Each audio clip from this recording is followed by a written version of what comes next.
Yeah, okay, good, thank you.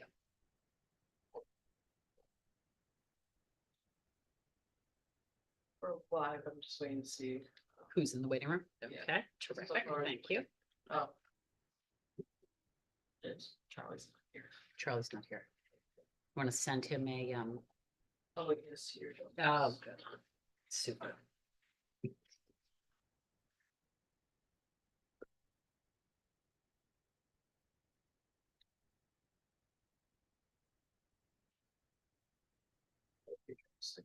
Okay, Just terrific. promoting him to a panelist. Oh, great, thank you.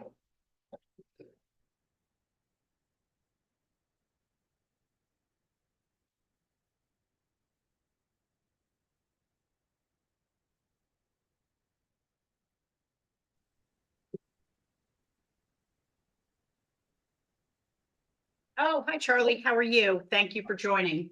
I'm good. How are you guys? Great.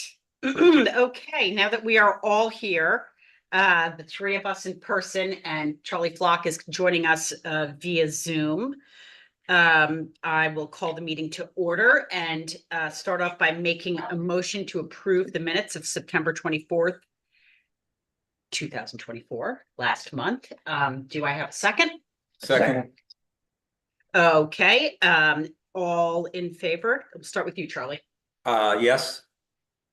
Yes. Yes. I was not here, You so can I will abstain, yeah. Okay, terrific. The minutes are approved. And we will call our first and only case tonight, which is 1 Deep Hollow Close.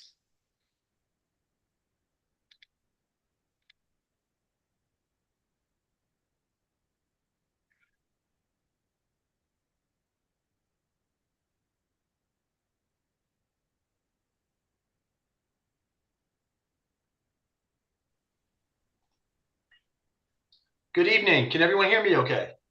Yep. Sure can.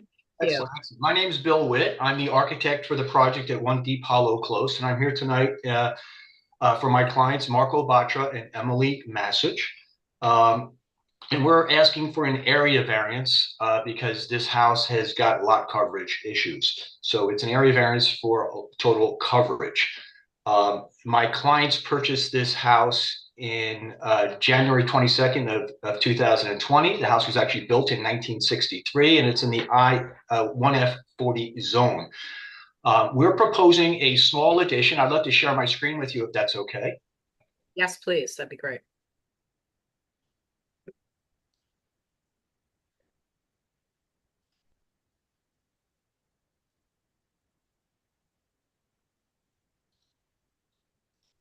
Okay, are you guys able to see the site plan I have up?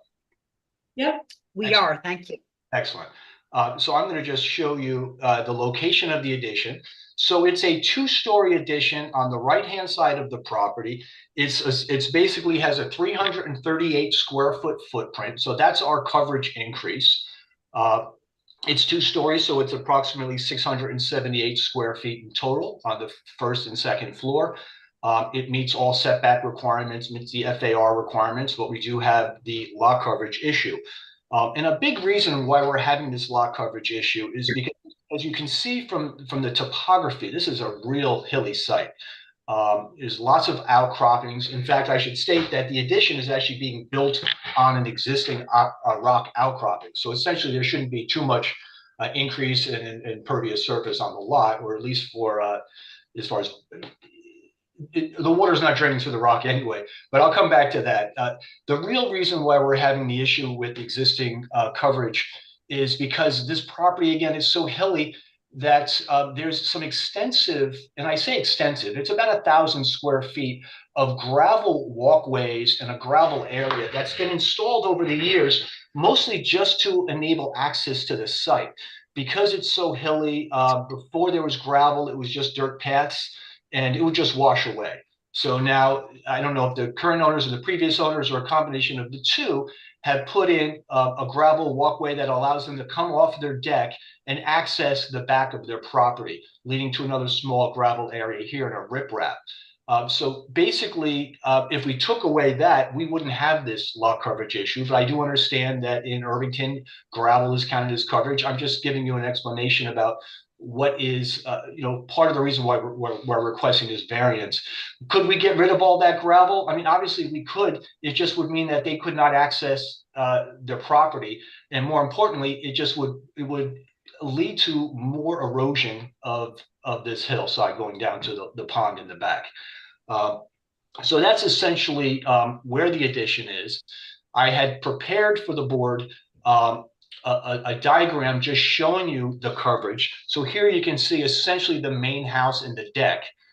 There's a very long walkway. I'm not sure if everyone on the board is familiar with the street or with this house, but it's not really visible from the street. When you approach the house, you see an existing detached two-car garage, and then 100 or 200 feet away is the main house. And there's a series of wood deck and concrete walkways that lead from the driveway up the hills, across the property, over the topography, and into the front door. So that's really the type of site that we're dealing with here. But this gives you a real indication of what's making up our coverage. And it's not swimming pools or extensive patios or over decking on the property. It really is the gravel walkways and retaining walls that were put in to stabilize the back end of the property. And again, it's really nothing that we're proposing is really going to be visible from the street. And we're also not going to be impacting the steep slopes on the property because we're actually building on top of the rock outcropping. As I said, it's solid ledge. We're not proposing to take down any significant trees. In fact, 0 trees with a diameter bigger than 6 inches. I think there's some small saplings that are growing through the cracks, but that's essentially it. You can see in the floor plans where the addition is located. This is on the lower level and on the upper level. So essentially what we're doing is we're building a larger closet for the primary bedroom, increasing the size of the children's bedrooms on that floor, and also providing a much needed home office on the ground floor, on the lower level. That's essentially the makeup of our proposal.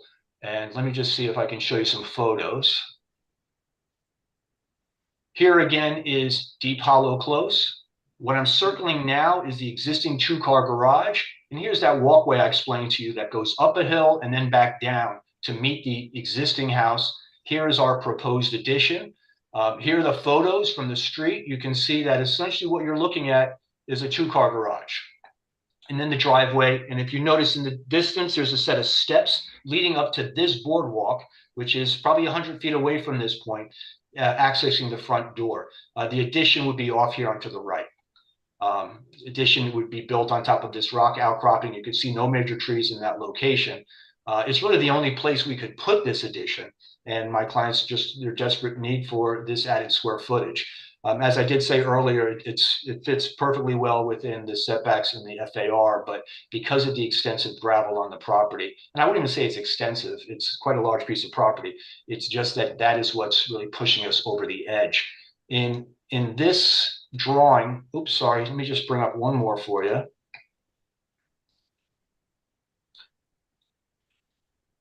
In the upper corner of PB1, I was able to document some of the neighboring properties to give you a scale comparison. So here's our property at 1 Deep Hollow Close. It's a 1.15 acre lot. Lot coverage existing is at 5,361. Lot coverage proposed is 5,699. So we're going from 10.6% of the lot to 11.3. And then as you see, the houses in the adjacent neighborhood are all fairly consistent with our proposal. 75 Havemeyer is coming up at 12.7, 2 Deep Hollow slightly under at 8%, 3 Deep Hollow Close at 13.5, and 4 Deep Hollow Close is coming in 11.2. And all this information I was able to glean from the Town of Greenberg and the Village of Irvington's website, where they provide property cards with indication on size of houses, detached structures, decking, and patio. So I was able to add up and come up with these numbers. So I just put this together to give you a sense on how the scale of what we're proposing relates to adjacent properties. But essentially, that's really what we're asking for. We're hoping permission for that. I'd be happy to answer any questions that you might have or walk you through any more drawings if you feel you need some more information. Walk us through, if you don't mind, where are you right now in terms of allowable coverage? in terms of, the code? And where would you be after this construction? Okay, coverage is exceeded by 11.2%. Right. And so that's over the allowable, and 6.4% is greater than the existing. The allowable coverage for this piece of property is 5,209 square feet. The existing coverage is 5,436, and the proposed coverage, again, I mentioned a 338 square foot increase, is 5,774. And as I mentioned earlier, the gravel area is composed of more than 1,100 square feet of gravel on the property. So that 5774 over the 5209 is actually 10.8%. So it's actually a little bit better than what you're suggesting. Oh, okay. Well, I appreciate that. That's what I thought too. And then, so essentially what we'd be looking at is about 17 and change over allowable with this new addition. The total percentage, I believe that's correct. I think that's right. Is that right? Is anybody questioning my math, which is always questionable? I got these numbers from Doug Hahn when he did the planning board review. So he said it's 11.2% over allowable. I think it's 10.8% over allowable. Okay, all right, so 10.8 over allowable. Yeah. Okay, I wasn't sure where that 17% you mentioned earlier was from. Well, if that's with the addition. So right now it's 10.8, isn't that right? Or am I wrong? No, about that? I'm just, it's 5774 is the proposed, right? And the allowable is 5209. Correct. Oh, okay. I got you. So 10.8. Got it. Right. That's right. Okay. All right. So any other questions from anybody? I know that there's a sign, but in the document, I don't know if I saw the notification of neighbors, like the letters. I So- received it this afternoon. Okay, good. Okay. Right. Any other questions? Anybody from the community? Anybody? Okay. I'm gonna make a motion to approve. I think this is a fairly modest ask in terms of overage.